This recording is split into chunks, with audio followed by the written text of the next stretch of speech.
सुप्रभात मंडळी, कसे आहात? मजेत आहात ना? तुमच्या सगळ्यांचं पुन्हा एकदा स्वागत आहे माझ्या चॅनलवरती. आणि मी आज बनवणार आहे सुरणाची काप. त्यासाठी मी सुरणाची जी ही वरची मातीचं भाग आहे तो मी सोलून काढणार आहे. त्याचा असा प्रकारे तो सोलायचा आहे सुरण, जेणेकरून त्याच्या वरची जे मातीचा थर आहे तो निघून जाईल. आणि मी अशा प्रकारे तो साफ करून घेणार आहे सुरण. मला तो सुरण फ्राय करायचा आहे, त्यामुळे मी त्याचे असे मला जसे हवे त्या प्रकारे त्याचे मी पातळ असे काप करून घेणार आहे. आणि तुम्ही अशा प्रकारे सुरण करून बघा, नक्की पौष्टिक आणि खूप छान आहे रेसिपी. तुम्ही नक्की करून बघा आणि मला नक्की कमेंट करून सांगा. तर सुरण आपल्या सगळ्यांना माहितीच असेल, शरीरासाठी खूप पौष्टिक असतं सुरण आणि खूप साऱ्या आजारांवरती सुद्धा आपण फायदेमंद आहे आपल्या शरीरासाठी. तर तुम्ही नक्की अशी रेसिपी करून बघा. अशा प्रकारे पातळ काप मी करून घेतलेले आहेत, जेणेकरून मला फ्राय करायला ते सोयीस्कर पडतील. पातळ काप केल्याने काय होतं तर जास्त वेळ लागत नाही फ्राय करायला, लगेचच फ्राय होऊन जातात. असे पातळ काप करून घेतलेले आहेत. आता मी स्वच्छ धुवून घेणार आहे हे काप आणि धुतल्यानंतर मी आगळ आहे माझ्याकडे, ते आगळ लावणार आहे मॅरिनेशनसाठी. कारण की सुरणाला थोडंसं खाजेरपणा असतो, तर ते घशाला आपल्या खाताना लागू नये यासाठी मी आगळ लावलेलं आहे. आणि आलं लसूणची पेस्ट आहे माझी घरी केलेली, तर तीही लावणार आहे मॅरिनेशनसाठी. आणि मग आपले घरगुती मसाले, हळद लावली आहे आणि जे माझे घरगुती मसाले आहेत ते मी मॅरिनेशनसाठी लावून ठेवणार आहे.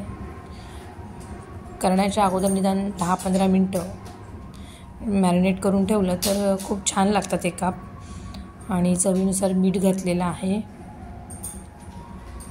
चवीनुसार थोडं मीठ घातलेलं आहे.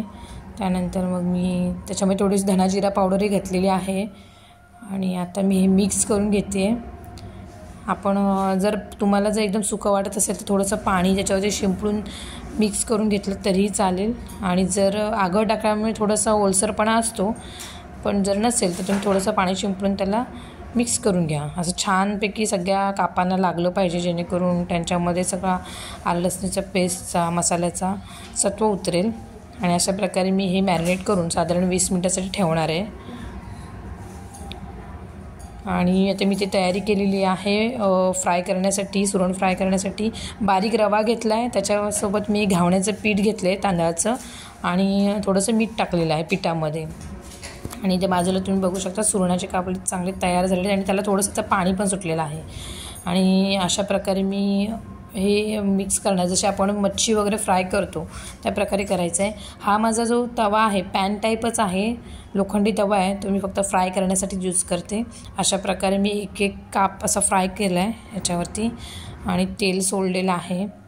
तर अशा प्रकारे तुम्ही सुरणाचे काप करून बघा, नक्की छान होतात. आणि जर तुम्हाला माझी रेसिपी आवडली तर तुम्ही नक्की माझ्या रेसिपीला लाईक करा, शेअर करा आणि कमेंट करायला विसरू नका. अशा प्रकारे तुम्ही ही असे सुरण बघू शकता, सुरण एकदम छान फ्राय झालेले आहेत. तुम्ही गरम गरम खाल तर खूपच छान लागतात. आणि तुम्हाला माझी रेसिपी आवडली असेल तर नक्की लाईक करा, शेअर करा, सबस्क्राईब करायला विसरू नका. थँक्यू.